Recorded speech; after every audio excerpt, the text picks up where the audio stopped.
Pentakosta ketiga akan mengakibatkan penemuan jiwa yang terbesar dan yang terakhir sebelum Tuhan Yesus datang kembali.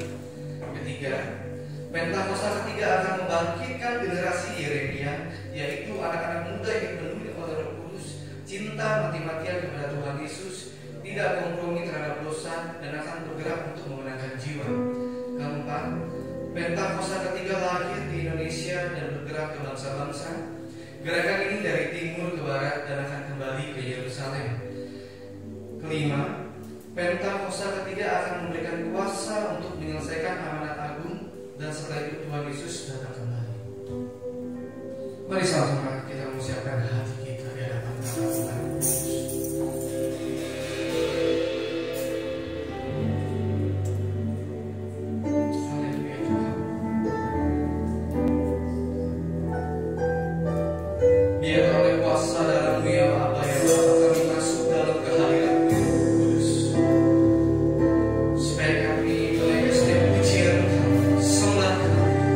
Bagi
bersama-sama kita berdoa Bapa kami.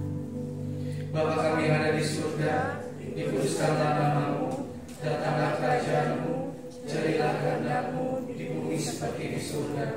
Berikanlah kami pada hari ini makanan kami yang secukupnya, dan ampunilah kami akan kesalahan kami, seperti kami juga mengampuni orang yang bersalah kepada kami.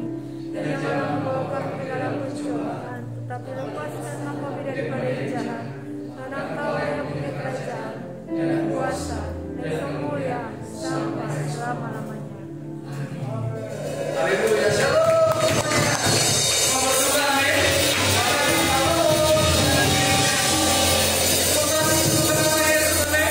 Haleluya.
Shalom Bapak Saudara, selamat hari Minggu.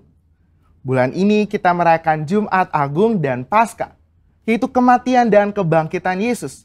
Oleh sebab itu, pada edisi Voice of Pentecost hari ini, kita akan membahas mengenai apakah kebangkitan Yesus hoax. Semua orang di atas muka bumi ini memiliki hari kelahiran dan hari kematian. Tetapi jika bicara mengenai hari kebangkitan, hanya Yesus yang mempunyai hari kebangkitan dan kehidupan kekal. Oleh sebab itu, inilah yang membedakan Yesus dengan tokoh agama lainnya. Hari-hari ini ada banyak sekali hoax yang beredar di sosial media. Tetapi tahukah saudara, bahwa sejak pada zaman Yesus pun, sudah ada hoax yang beredar mengenai kebangkitan Yesus. Jadi, apakah kebangkitan Yesus hoax atau fakta?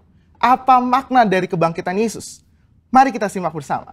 Kebangkitan Yesus adalah kekuatan utama iman Kristen.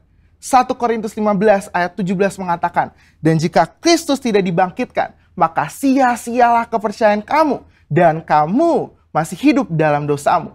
Tanpa kebangkitan, kehidupan orang yang percaya kepada Yesus tidak mempunyai kuasa. Iblis berusaha untuk menyebarkan hoax. Sebab jika Yesus tidak bangkit, maka dia bukan Tuhan, dan ia tidak bisa memberikan keselamatan kekal. Maka iman percaya kita menjadi sia-sia. Iblis menyerang salah satunya dengan conspiracy theory yang mengatakan bahwa para murid bersengkongkol telah mencuri mayat Yesus sehingga kuburnya ditemukan oleh para wanita dalam keadaan kosong. Hoax itu dipercaya sampai sekarang. Sebagai saksi Kristus, kita harus bisa mempertahankan iman kita. Selain dengan pengalaman pribadi, salah satunya ada dengan pembuktian secara fakta historis. Dua orang ahli apologetika Kristen telah menyelidiki berbagai fakta dan perdebatan tentang kebangkitan Yesus selama kurang lebih 30 tahun dan menyodorkan fakta-fakta yang dapat diterima dan diakui oleh para ahli sejarah, ateis, skeptik, dan bahkan rabi Yahudi. Nah, kita akan membahas hanya 5 fakta historis yang mereka temukan mengenai kebangkitan Yesus yang menyatakan bahwa isi dari teori konspirasi tersebut tidak benar. Fakta pertama adalah para wanita menjadi saksi hidup. Menurut tradisi Yahudi, wanita bukanlah saksi yang bisa dipercaya. Jika kebangkitan Yesus itu adalah rekayasa, persekongkolan, maka penulis kitab Injil harusnya memberitakan bahwa saksi pertama yang menemukan kubur Yesus kosong adalah murid-murid Yesus yang bergender laki-laki. Markus menulis apa adanya, bahwa memang para wanita lah yang pertama kali menemukan kubur Yesus kosong. Fakta kedua adalah kubur Yesus dijaga ketat oleh para prajurit. Bagaimana mungkin prajurit Romawi yang menjaga kubur Yesus bisa terlelap tidur dan tidak melihat murid-murid mencuri jasad Yesus?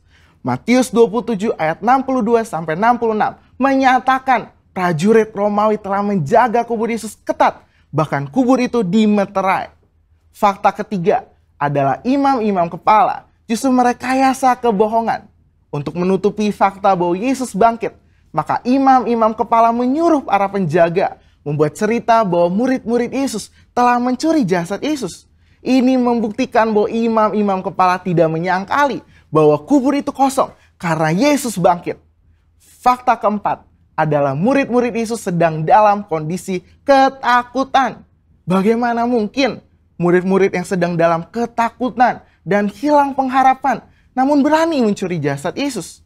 Justru mereka sedang menanti-nantikan apakah betul yang dikatakan Yesus bahwa ia akan bangkit di hari ketiga.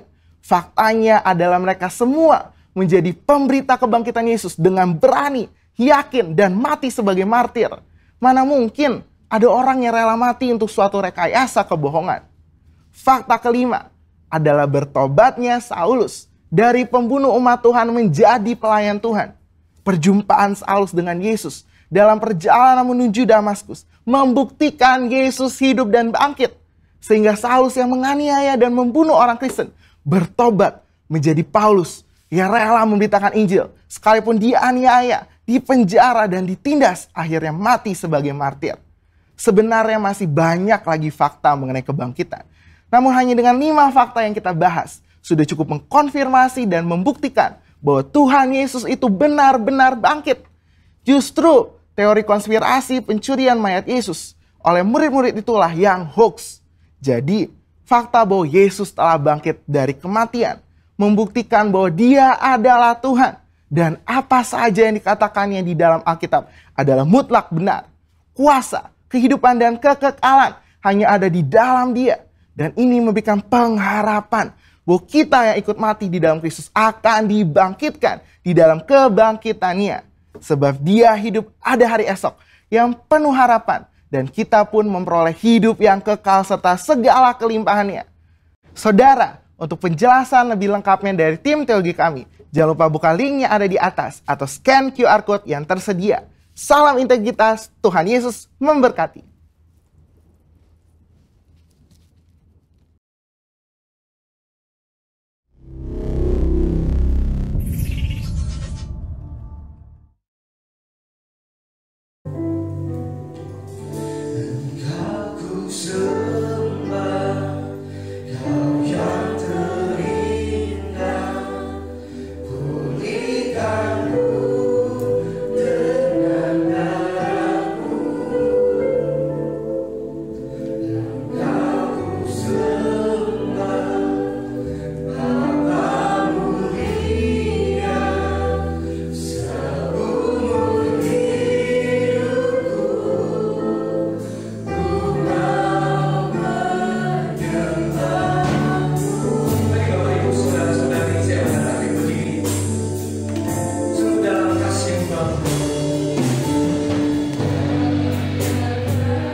hari kebangkitan-Mu ya Allah, kami boleh menerima sesuatu yang baru, insight yang baru lewat firman-Mu ya Bapa.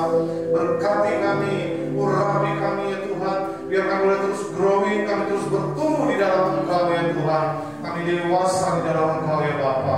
Dalam nama Yesus, kami siap untuk menerima firman-Mu Tuhan. Yang siap sama-sama katakan amin. Boleh kita berikan tepuk tangan. Silakan dulu Bapak Ibu. Haleluya, puji Tuhan. Shalom. Hari ini kita bersukacita karena Allah kita telah bangkit. Yang bersukacita katakan amin. Kita tidak menyembah Allah yang mati, tapi kita menyembah Allah yang hidup. Dan firman Tuhan katakan sebab Dia hidup, saudara, ada hari esok. Yang percaya katakan amin. Yang percaya katakan amin. Kita nyanyi dulu ya saudara. Haleluya. Sebab Dia hidup, ada hari esok. Sebab Dia hidup, tak ada karena Engkau yang pegang hari esok.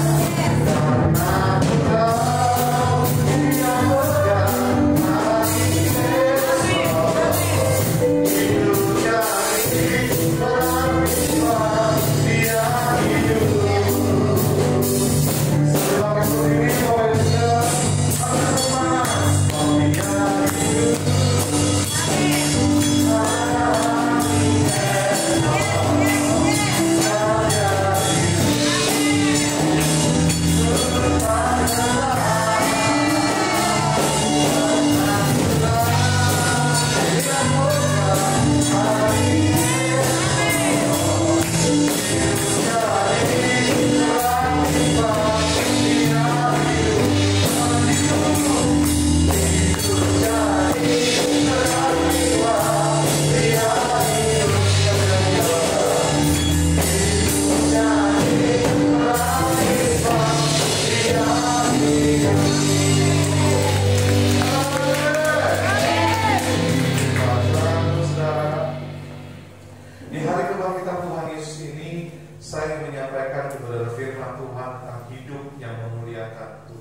dan memang sudah seharusnya kita mengembalikan apa yang menjadi milik ya Tuhan, yaitu kemuliaan, saudara. Katakan amin, saudara. Nah, hari ini kita bersukacita, kita bersyukur Tuhan Yesus sudah bangkit.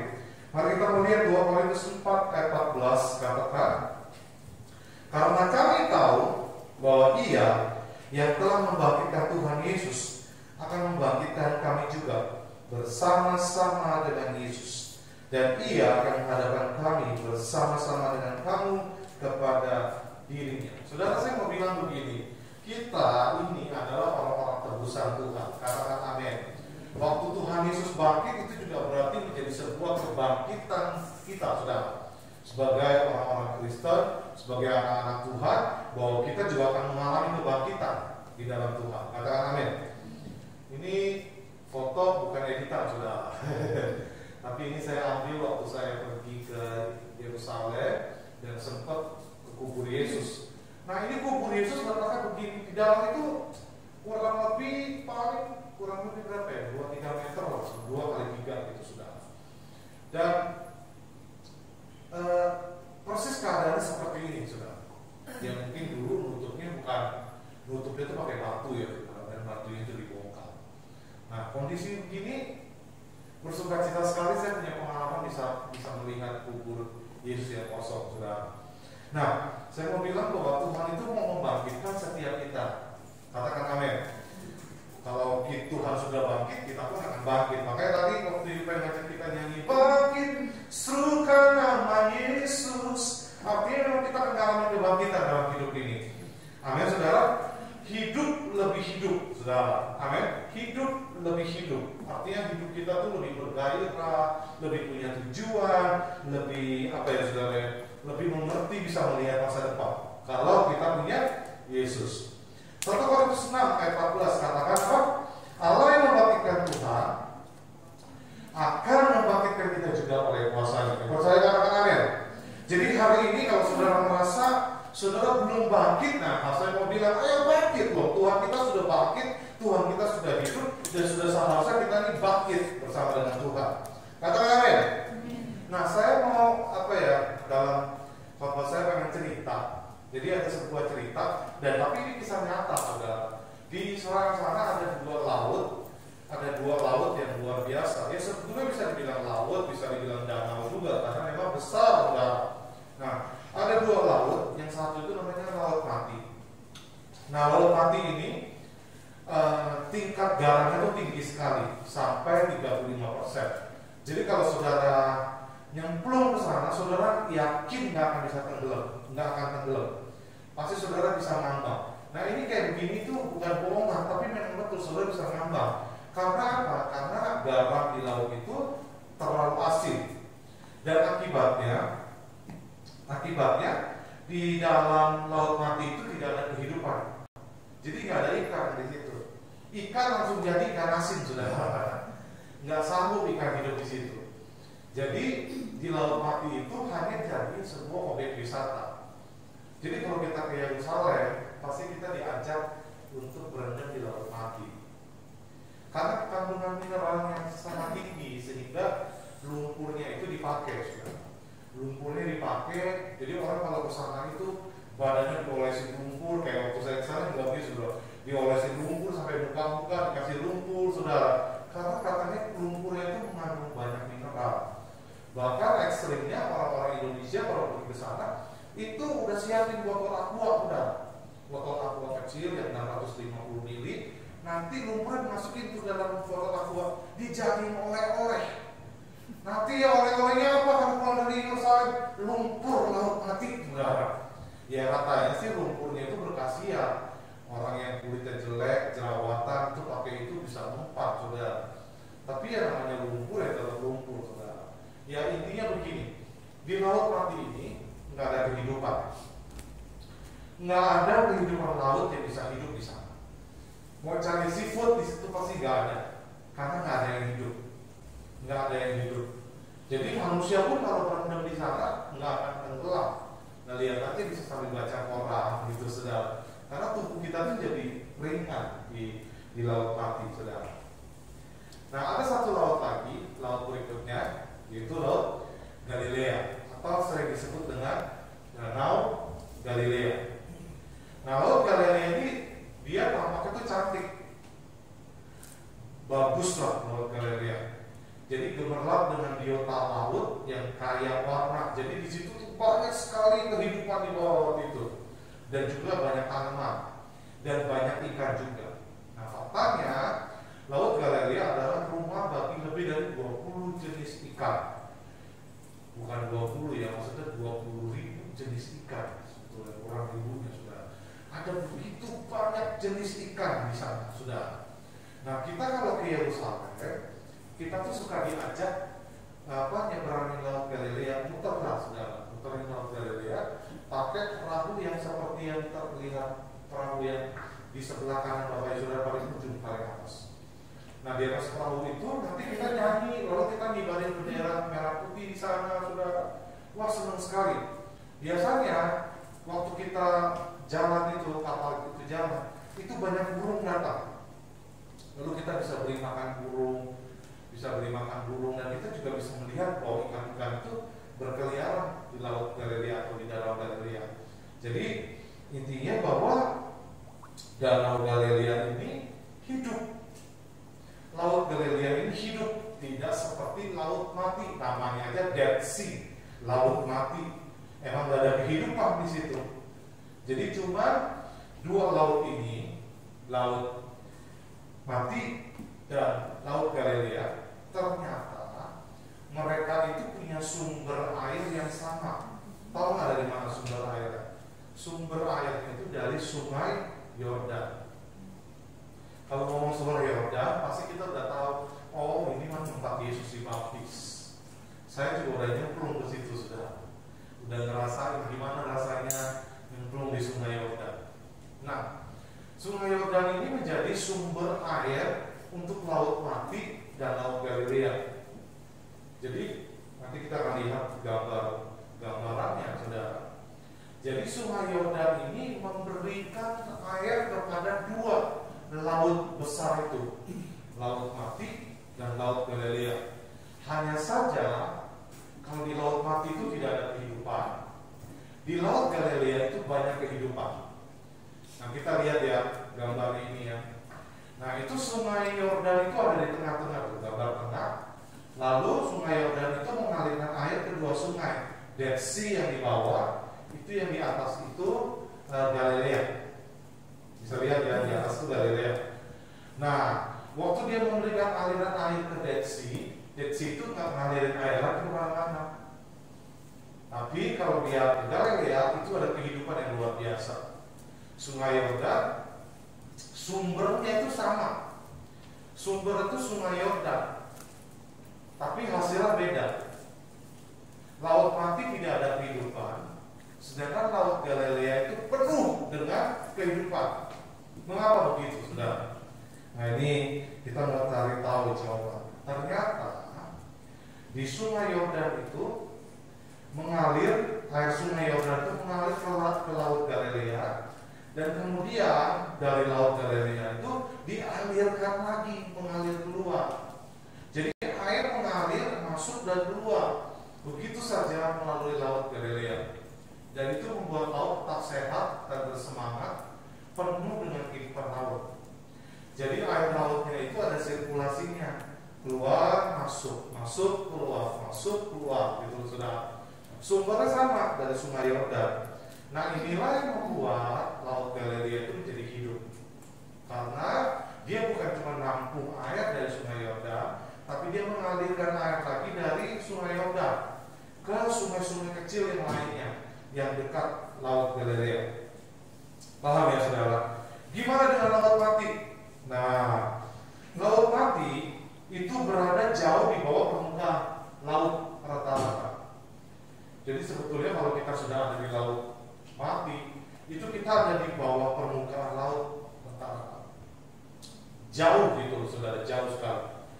Sehingga dia nggak bisa memiliki saluran keluar. Jadi air mengalir dari sungai Yordan, tapi nggak bisa mengalir keluar. Bagusnya air sungai Laut Mati ini bisa menguap ke atas. Jadi sumbernya hujan kan ditarik ke atas gitu, sudah. Cuma itu doang. Tapi sisanya nggak bisa keluar, tidak bisa mengalir keluar, tidak ada aliran outlet. Diperkirakan lebih dari 7 juta ton air itu menguap dari air Laut Mati setiap hari. Menguap ya, bukan keluar, menguap ke matahari karena emang panas. Nah, makanya jadinya asin, terlalu penuh dengan mineral, dan tidak cocok dengan kehidupan laut manapun. Saudara, kita kalau ke Laut Mati ya, kalau kita lagi berenang, kita tuh disarankan begini, hati-hati ya, jangan sampai kena mata. Karena kalau mata kita kena laut, kena air ini, itu perihnya luar biasa. Perihnya luar biasa. Karena kalau kita lagi berenang kan jangannya berenang berendam, nggak berasa, kita minum tuh air Laut Mati, itu asinnya luar biasa, lebih asin daripada ikan asin, saudara. Jadi asin banget, saudara, asin sekali, dan mulut kita nggak enak. Makanya kita disaranin kalau ke sana, udahlah kalau ke sana nggak usah nyemplung sampai kepala nggak usah. Kita berendam aja sampai leher. Karena kalau kena mata ya perih, kena minum ya asinnya luar biasa. Nah, sehingga ini menyebabkan Laut Mati ini tidak mengalirkan air kemana-mana. Nah, yang saya mau bagikan begini, sudah. Di hari kebangkitan Tuhan Yesus ini, Tuhan itu sudah memberikan banyak gift kepada kita. Tuhan sudah memberikan banyak pemberian kepada kita. Kalau saya tanya hari ini, kira-kira saudara terima pemberian apa aja dari Tuhan? Oh, banyak pasti. Kalau Pak Sony, saya tanya, Pak Sony sudah terima kebaikan Tuhan apa aja? Pasti Pak Sony bisa jawab, banyak sekali. Bu Maria Lawalata, kalau saya tanya, sudah terima banyak belum kebaikan Tuhan? Oh, pasti bisa jawab ya. Pasti kalau disuruh bikin list banyak. Kenapa, saudara? Karena memang apa yang sudah Tuhan beri dalam hidup kita itu sudah sangat banyak.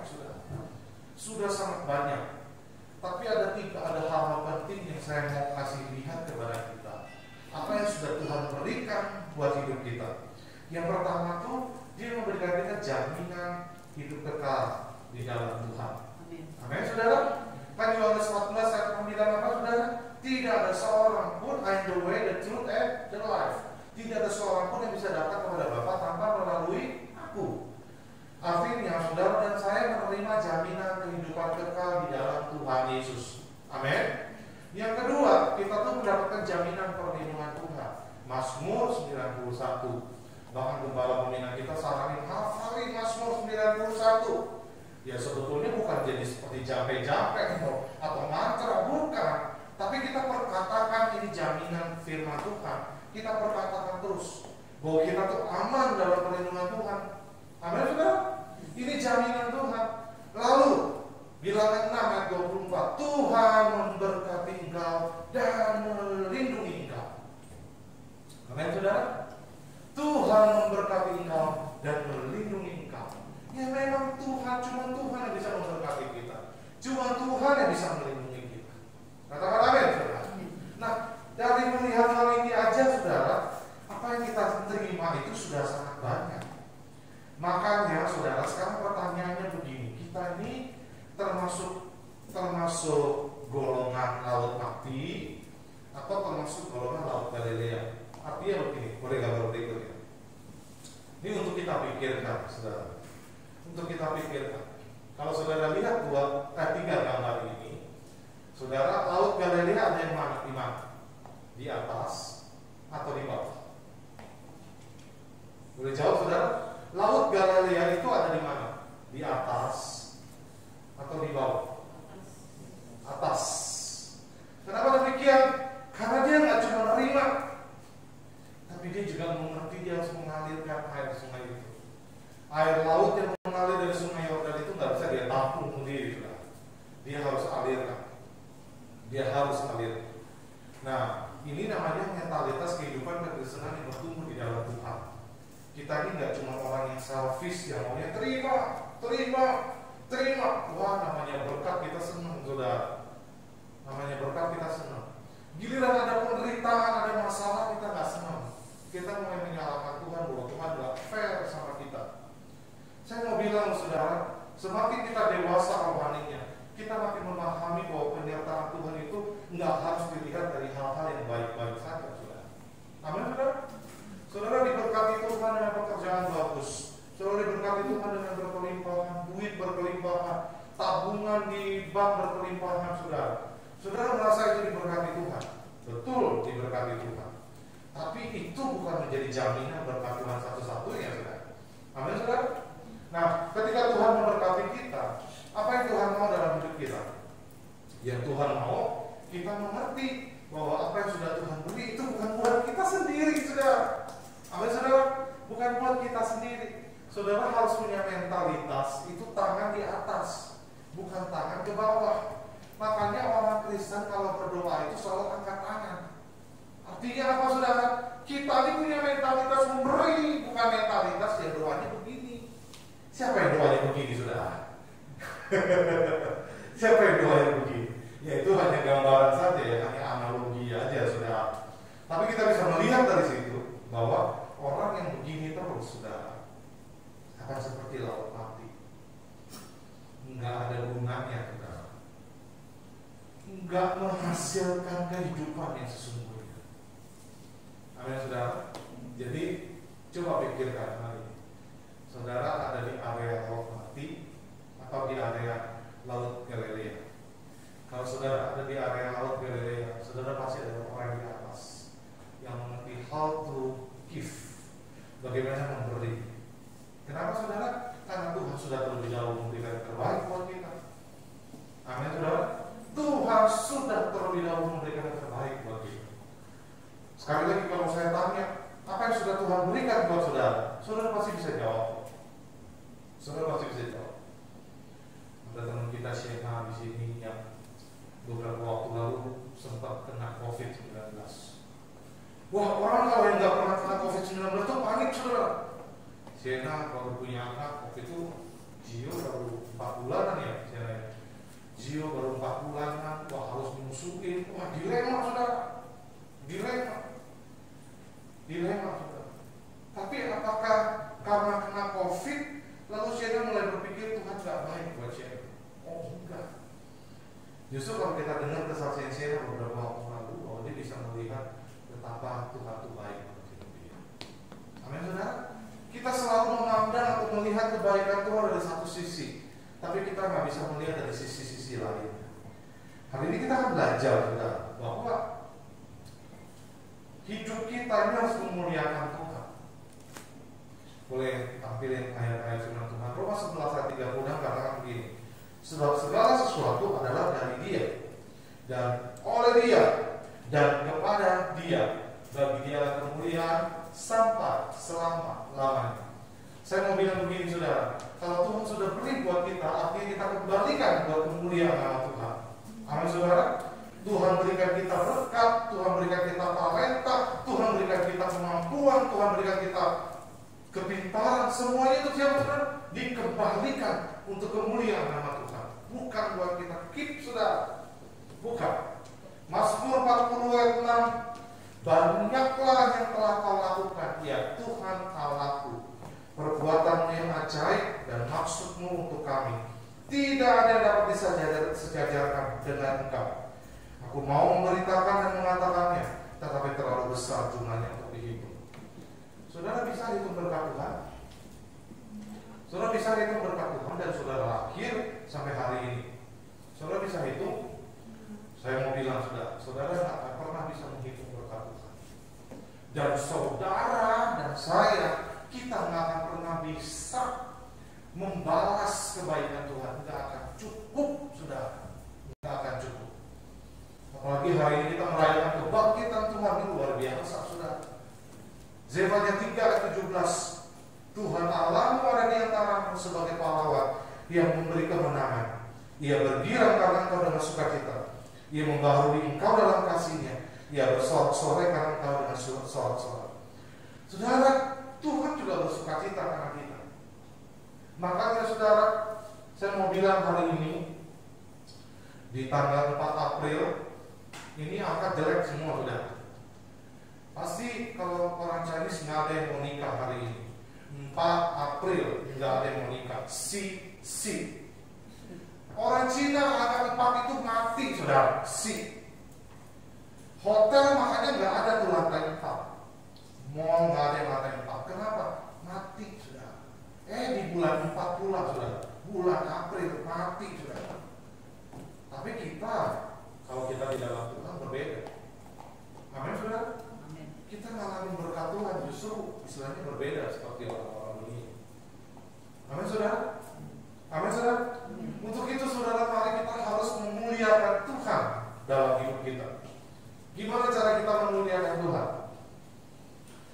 Mazmur 33 ayat 8-9 katakan, biarlah segenap bumi takut kepada Tuhan, biarlah semua penduduk dunia gentar terhadap Dia, sebab Dia berfirman, maka semuanya jadi. Dia memberi perintah, maka semuanya ada. Saudara, bagaimana cara kita hidup memuliakan Tuhan? Saudara harus hidup takut, gentar terhadap Tuhan. Gimana kita hidup takut, gentar sama Tuhan? Kita bukan takut seperti kepada setan. Takut sama Tuhan artinya kita respect, kita hormat, kita menyanjung Tuhan, saudara. Dan takut akan Tuhan itu adalah sikap kekristenan yang harus kita miliki. Amin saudara. Kalau saudara bilang, gue gak pernah takut, sama siapa juga gue gak takut. Belum sama Tuhan kita harus takut saudara. Karena Tuhan yang memiliki segala-galanya. Siapa? Saya mau tanya ya. Siapa yang saudara kenal selama tahun 2020 sampai sekarang semasa COVID-19 yang udah 1 tahun? Siapa yang saudara kenal udah meninggal dunia? Yang saudara kenal aja, nggak usah jauh-jauh yang di lingkungan saudara. Yang saudara tahu udah meninggal, banyak atau enggak? Banyak saudara, banyak. Apalagi saya sebagai hamba Tuhan saudara. Waduh saudara, waktu bulan Maret tahun lalu itu kayaknya kita tuh dekat. Tiap hari ngedengar hamba Tuhan ini mati, hamba Tuhan ini mati, hamba Tuhan ini mati, hamba Tuhan ini mati. Saya mau bilang nggak ada yang kita bisa banggakan. Kalau kita hidup tidak takut dengan Tuhan, saudara, waduh, saudara, maka hidup kita tuh akan menjadi sangat sia-sia. Maka kita harus gemetar, harus gentar terhadap Tuhan. Amin, saudara. Hidup takut, hormat sama Tuhan. Yang kedua, saudara, Mazmur 138 ayat kelima. Mereka akan menyanyi tentang jalan-jalannya Tuhan, sebab besar kemuliaan Tuhan. Kalau saudara sedang memuji Tuhan, saudara bukan sedang dalam kondisi yang baik, saudara. Saudara dalam kondisi baik atau tidak baik, saudara sedang memuji Tuhan. Saudara bukan memuji karena saudara melihat tergantung dengan keadaan saudara. Tapi saudara memuji Tuhan itu tentang jalan-jalannya Tuhan, tentang Tuhan. Amin, saudara.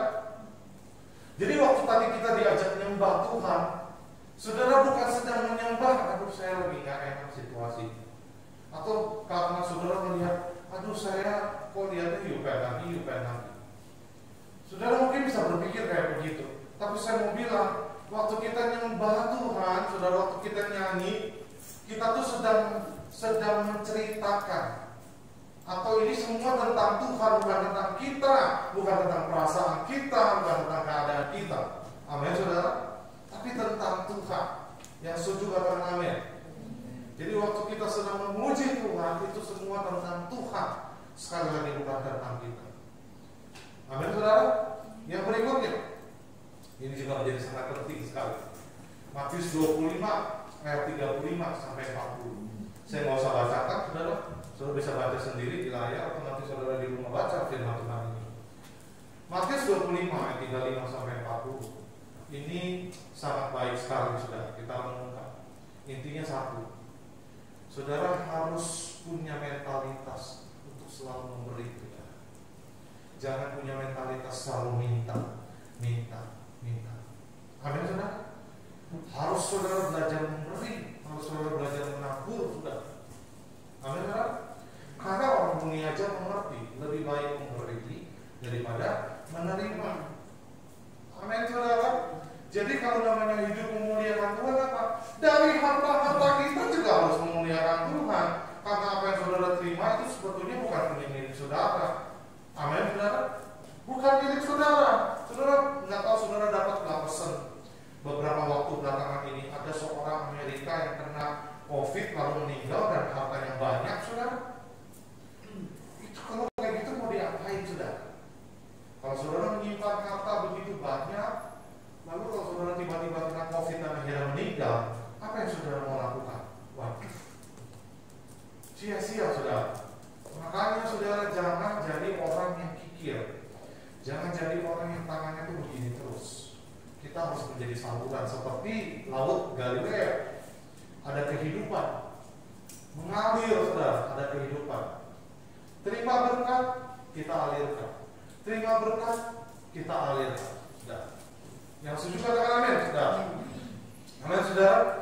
Saya sebagai hamba Tuhan, saya banyak belajar. Kenapa, saudara? Karena gini, hamba Tuhan itu kan hidupnya dari Tuhan. Hidupnya itu ya dari gereja, saudara. Lalu satu saat saya berpikir begini, Tuhan, kok kasihan banget ya hamba Tuhan begini hidupnya ya. Lalu Tuhan bilang begini, ya kalau kamu berpikir begitu ya kamu harusnya belajar memberi. Belajar memberi. Coba kamu jangan berpikir cuma hamba Tuhan itu maunya terima. Harus belajar memberi.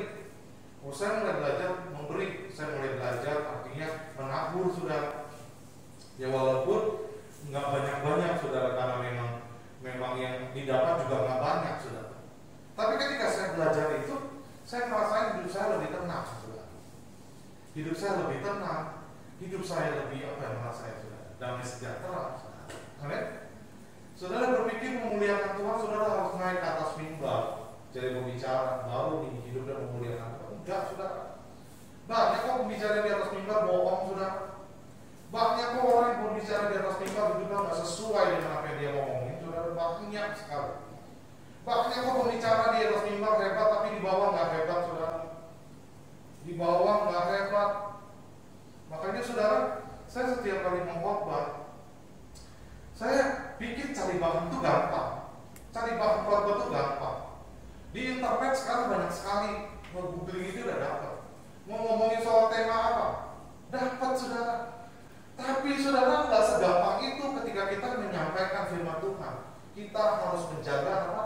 Integritas. Tahun ini adalah tahun integritas. Kita harus menjaga integritas. Hidup kita ini harus betul-betul memuliakan Tuhan. Amin saudara. Saya belajar dari hal kecil, walaupun bukan orang kaya, walaupun nggak memiliki banyak hal saudara, tapi belajar menabung, belajar memberkati saudara. Amin saudara. Jangan karena saya merasa saya hamba Tuhan, maunya terima aja, enggak saudara.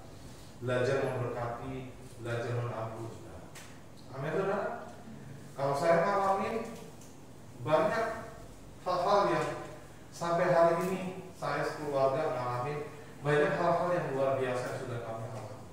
Dan saya percaya itu pun akan saudara alami. Amin. Amin saudara. Saya nggak akan perpanjang khotbah saya, tapi kiranya saudara hari ini belajar dari laut Galilea dan laut Mati. Hari ini kita kembali melakukan perjalanan kudus.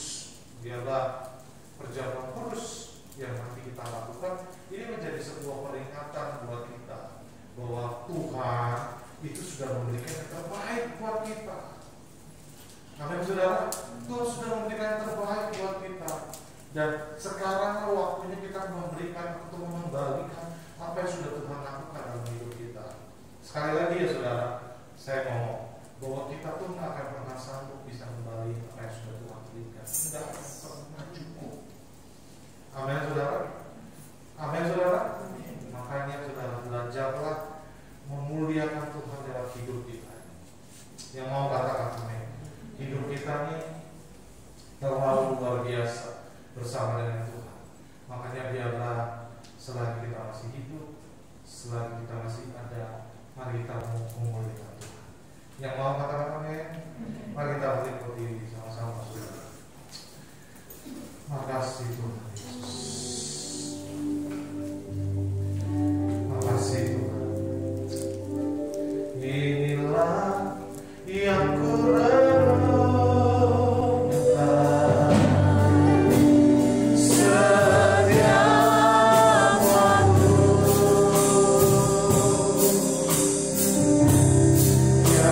yang ku jaga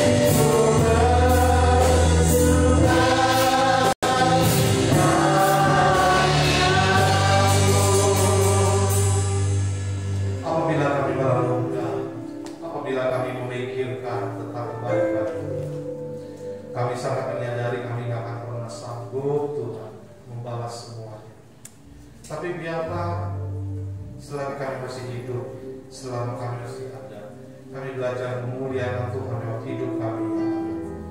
Tidak menjadi orang yang selfish, egois, tapi kami mau selalu menjadi berkat di mana kami berada ya Tuhan. Terima kasih Tuhan. Sebentar kami akan melakukan perjamuan kudus. Tuhan berkati, Tuhan merapi, Tuhan kuduskan kami. Makasih Bapak. Kalau kami ada menyimpan kesalahan orang lain yang melepaskan pengampunan Tuhan. Dan kalau hari ini kami mengakui segala kesalahan pelanggaran kami, biarlah Tuhan hati kami plong. Kami tidak menyimpan kesalahan orang lain, maupun kami juga tidak menyimpan kesalahan kami. Tapi biarlah hari ini kami datang dengan tulus, dengan apa adanya hidup kami ya Tuhan. Terima kasih Bapak. Mari saudara boleh persiapkan perjamuan yang sudah saudara terima. Haleluya Tuhan Yesus. Di hari kebangkitan-Mu hari ini ya Bapak, kami mau melakukan perjamuan kudus ini ya Bapak. Seraya mengingat akan kebaikan dan kemurahan-Mu ya Tuhan Yesus. Terima kasih Tuhan Yesus. Sudah siap saudara? Mari sama-sama kita arahkan hati kita untuk kita boleh menerima teruskan kepadamu telah aku terima dari Tuhan. Itu bahwa Tuhan Yesus pada waktu malam Ia diserahkan, Ia mengambil roti. Mari kita angkat roti di atas kepala kita. Dan sesudah itu Ia mengucap syukur atasnya, Ia memecah-mecahkannya dan berkata, inilah tubuhku yang diserahkan bagi kamu. Perbuatlah ini menjadi peringatan akan aku. Bukankah roti yang atasnya kita ucapkan syukur adalah persekutuan dengan tubuh Kristus? Amin. Mari kita makan sama-sama di dalam nama Yesus.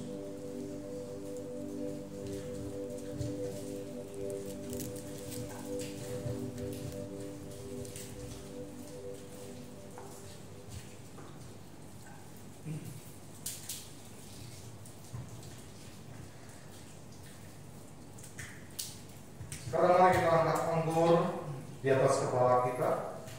Demikian juga Ia mengambil cawan sesudah makan lalu berkata, cawan ini adalah perjanjian baru yang dimateraikan oleh darahku. Perbuatlah ini setiap kali kamu meminumnya menjadi peringatan akan aku. Bukankah cawan yang atasnya kita dimateraikan adalah persekutuan dengan darah Yesus? Mari kita minum sama-sama di dalam nama Yesus.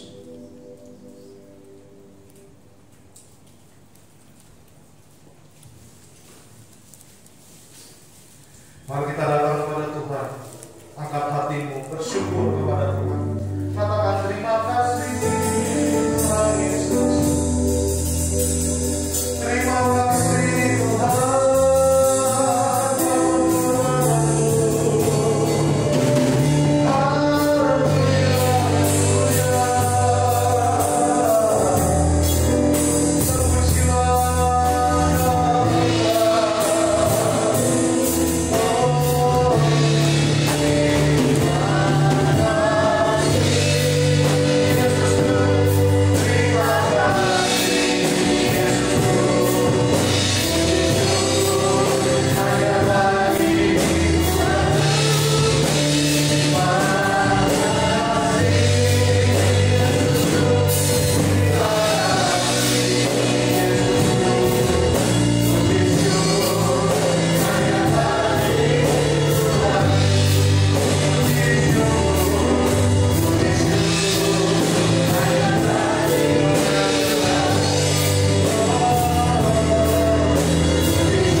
biasa kalau saudara mau menabur, sudah bisa mentransferkan ke nomor rekening gereja yang sudah tersedia, baik itu perpuluhan, pembangunan, maupun diakonia, saudara.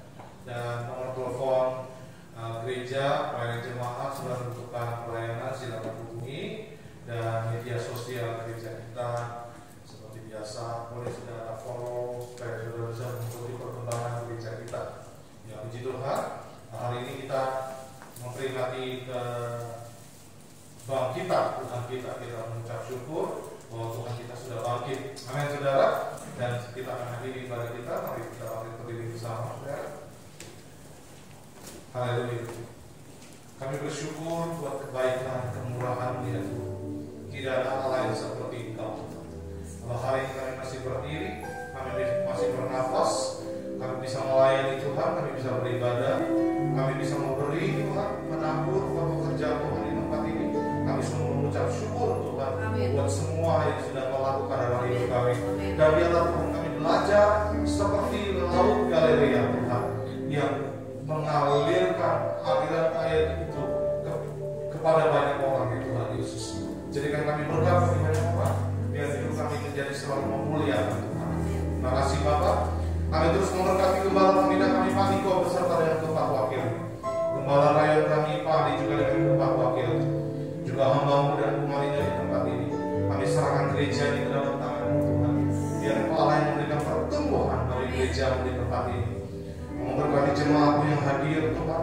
Apapun yang menjadi pergumulan mereka dikuatkan, dihiburkan selalu mereka dan ditolong mereka. Terima kasih kalau ada rekan-rekan kami tidak hadir, sedang sakit, Tuhan jamah, Tuhan sembuhkan, Tuhan pulihkan ya Bapak.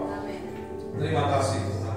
Kami mengucap syukur juga kalau ada anak-anak kami yang besok mungkin akan ujian, biar Tuhan berikan kepintaran, kecerdasan untuk boleh mengikuti dengan baik ya Tuhan. Kami juga terus memberkati bangsa kami Indonesia. Kami percaya kami akan melihat Indonesia penuh dengan kemuliaan Tuhan. Terima kasih Bapak. Juga kota kami Bekasi, Medan Satria, Tuhan Harapan Indah. Kami berdoa biar kiranya kota ini menjadi berkat Tuhan. Dan kota ini menjadi kota kesukaan ya Tuhan Yesus. Terima kasih Bapak. Dan kalau sebentar kami akan pulang berpisah dari tempat ini, biar kami kembali ke rumah kami masing-masing dengan penuh sukacita, dengan penuh damai sejahtera ya Tuhan. Terima kasih Bapak. Dan akhirnya kami mengangkat tangan kami dan kami siap menerima berkat daripada-Mu ya Tuhan. Biar akhirnya berkat kasih karunia dari Allah Bapa di surga, di dalam kasih anaknya yang tunggal Yesus Kristus Tuhan, dan di dalam perlindungan dan persekutuan yang manis dengan Allah Kudus menyertai kita sekalian mulai hari ini sampai selama-lamanya. Kita percaya dan diberkati Tuhan. Mari sama-sama kita katakan amin.